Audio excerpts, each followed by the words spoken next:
Well, so okay, so is the reason fruit is so powerful, simply just because of all the things that it's not? And it fuels the body, but it doesn't do all these other side effects that other foods have, basically. In a way, yeah, you could say that it has all the things that we require. Like if you think about an ideal food for the human being, you're going to want food that has a pretty high water content, seeing as we're mostly water. You're going to want food that has high fiber, because that gives the digestive system a mass to sort of push down and squeeze while it's extracting out the goodness. Fiber is also a great hotel for like microbiome.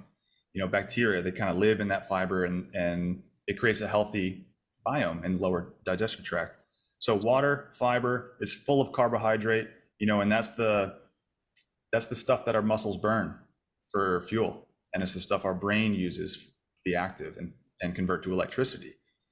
Literally taking the oxygen from carbohydrates and creating energy with it. So yeah, fruits are rich in fiber, water, carbs. They have protein, they have fat, right? In the proportions that our body likes, rather than being super concentrated with protein, super concentrated with fat. Our body doesn't really know how to do that. So yeah, it contains the things that are good, and it doesn't contain the things.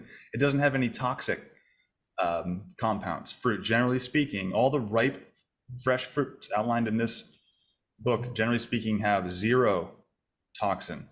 And if they do, it's because they're underripe, or it's because they were sprayed with some sort of pesticide, herbicide, fungicide, or some sort of ripening agent, or something like that. So fruit in its pristine state, yes, you could say that it has no toxic effect whatsoever, and it has all the stuff that humans require. Oh, and what I didn't mention, and what modern science doesn't quite grasp yet, although a lot of fields are sort of inching toward this, is the life force present in fruit.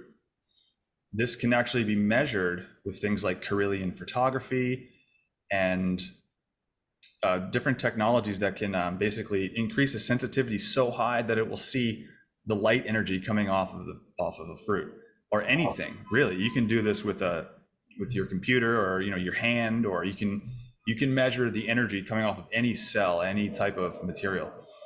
And guess what? The more imbued with life force it is, the more solar energy it has stored in it, the higher it's going to be vibrating with life force. John Rose calls it biophotons. That's another name for it.